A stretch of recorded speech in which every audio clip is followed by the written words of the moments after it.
میرے پیار میں آپ کو بتاؤں رزق کے 25-30 دروازے لوح محفوظ میں، ہم سنے سب بند کروائے میں، ہم نئی دکان کھولتے ہیں، اس کو چھوڑ دیں، ہم رشتہ داریاں جوڑیں۔ حضور صلی اللہ علیہ وسلم فرمایا جو چاہتا اللہ اس کا رزق کو زیادہ کر دے اور اس کی عمر لمبی کر دے، وہ رشتہ داریاں جوڑے اور ماں باپ کی خدمت کرے۔ میرے پیاروں، ہم ٹینکی میں ایک نیا ٹیپ لگا کے پانی نہیں بڑھا سکتے۔ میرے پیاروں، رزق کے دروازے جو صبح سورہ یاسین پڑھ لے سارا دن کے کاموں میں اللہ اس کی مدد کریں گے۔ اللہ کے نبی کیا کہہ رہے ہیں؟ تم فجر اور عصر کے بعد تھوڑی دیر اللہ کا ذکر کرو، باقی ساری ٹائم مینجمنٹ اللہ کے اپنے ذمہ۔ کتنی آسان سی بات ہے نا۔ سورہ واقعہ سونے سے پہلے پڑھ لیں، رزق کے مسئلے ختم۔ اللہ کے نبی نے قسم کھائی، میں ایک آدمی سے ملا حرم میں، میں نے کہا، اس نے کہا سعید بھائی میں آپ کے لیے افطاری لاؤں گا۔ میں نے کہا نہیں بھائی تم غریب آدمی ہو، تم نہ لاؤ۔ کہا نہیں لاؤں گا، اتنی ساری اجوا، اتنی ساری کھجوریں، یہ گھر والوں کے لیے آپ کے لیے۔ میں نے کہا تیرے پاس اتنے پیسے کہاں سے ہے؟ کہا سعید بھائی میں آپ کو کیا بتاؤں، میں ایک مولوی صاحب سے مسجد میں سن کے آیا تھا ایک حدیث کہ اللہ کے نبی نے کہا تھا میں قسم کھاتا ہوں جو لوگوں سے مانگے گا سوال کرے گا اللہ اس کے فقر کو بڑھائے گا۔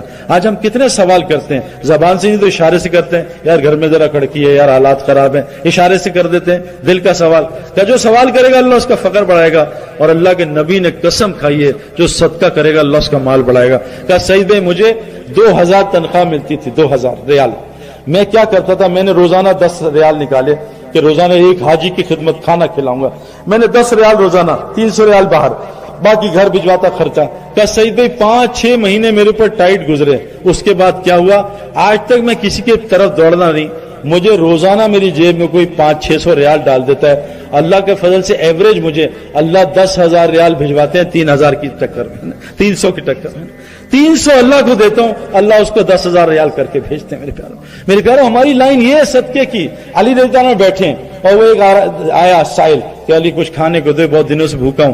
کہا بیٹا جاؤ اماں سے کہو وہ 6 دینار رکھوائیں، سارے کے سارے دے دے، لمبا واقعہ دے دے۔ وہ جا کے دے دیے تو اماں سے کہا اللہ 60 دے گا، 10 گنا دے گا۔ اب وہ گئے، سائل گیا، یہاں سے ایک صحابیہ اونٹ لے کے حضرت علی نے کہا السلام علیکم وعلیکم السلام، بھائی کہاں جا رہے ہو؟ کہا اونٹ بیچنے جا رہا ہوں۔ کہا مجھے بیچو گے؟ کہا لے لو۔ کہا کتنے میں؟ کہا 140 میں۔ کہا پیسے ابھی نہیں بعد میں۔ کہا لے لو علی کوئی مسئلہ نہیں۔ 140 میں خریدا، باندھا۔ اب یہ صحابی گزرے، دوسرا ہے السلام علیکم علی کیا حال، یہ اونٹ کا ہے کیسا ہے؟ بڑا اچھا ہے، بیچنا رکھنا ہے؟ کہا بیچنا۔ کہا کتنے؟ کہا 200 میں بیچوں گا کیش۔ کہا یہ لو 200۔ کہا جاؤ ان کو 140 دے کے آؤ اور اماں کو 60 دے دو، اللہ اماں نے 6 دیے تھے، اللہ نے 10 گنا لوٹا کے ان کو واپس دے دیے۔ ہم سے یہ لائن چلی گئی میرے پیاروں، ہم اعمال سے پلیں گے میرے پیاروں۔ اور آخری گزارش کیا کہ اللہ قرآن میں کہتے ہیں جو اللہ کے دین کے لیے ہجرت کرتے ہیں اور جو ان کی نصرت کرتے ہیں یہ ہیں ایمان کا حق ادا کرنے والے، اللہ فرمائے ان کے لیے آخرت میں مغفرت اور دنیا میں رزق کریم ہے میرے پیاروں۔ ایسا رزق کریم ملے گا ہم سوچ نہیں سکتے۔ ہم اللہ کے دین کے کام میں لگ جائیں، ہم اللہ کے دین کو دنیا میں پھیلانے کے لیے ہجرت کرنا شروع کر دیں، اور جو دین کی جماعتیں آتی ہیں ان کی مدد نصرت کرنا شروع کر دیں۔ اللہ قرآن میں کہہ رہے ہیں رزق کریم تمہیں دوں گا۔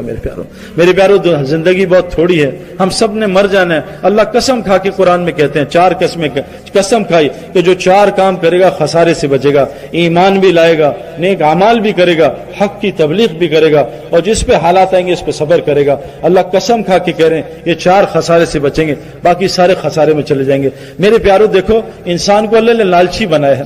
اگر اللہ نے مجھے دنیا میں جو میں چاہ رہا تھا نہ دیا ہوتا، میں اتنا بڑا میدان چھوڑ کے آتا میرے پیاروں۔ اور یہ نہ سمجھیں کہ میں شاید ختم ہو گیا ہوں، مجھے کتنی آفر ہے کمنٹری کی، مجھے کتنی آفر ہے اتنی چیزوں کی کہ آ کے مال کما لو، لیکن میرے پیاروں مجھے اللہ نے کیا کچھ دیا ہوگا جو میں ان سب کو چھوڑ رہا ہوں۔ میرے پیاروں اللہ ہمیں وہ زندگی دے گا ہم سوچ بھی نہیں سکتے، حیات طیبہ کا وعدہ ہے، لیکن شرط کیا مومن بن جاؤ۔ مومن کون ہوتا ہے؟ جس کا دل مسجد کے علاوہ کہیں نہ لگے۔ آج ہمارا دل مسجد میں لگتا ہے میرے پیاروں۔ مومن کون ہوتا ہے؟ جو فیکٹری میں بیٹھا ہو لیکن کیا ہے اس کا دل مسجد میں ہو، جو بستر میں ہو بیوی کے دل مسجد میں ہو، جو گھر بیٹھا ہو دل مسجد میں ہو، اور جو مومن نہیں ہوتا جس کے اندر نفاق ہوتا ہے اس کا جسم مسجد میں اور دل دکان میں ہوتا ہے میرے پیاروں۔ ہم مومن بن جائیں، ہمارا دل مسجد میں لگنے لگ جائے۔ وہ کیسے لگے گا؟ جب ہم کلمے کی دعوت دیں گے، ایمان بنے گا تو میرے پیارو ایمان ہمیں مسجد کھینچ کے لائے گا۔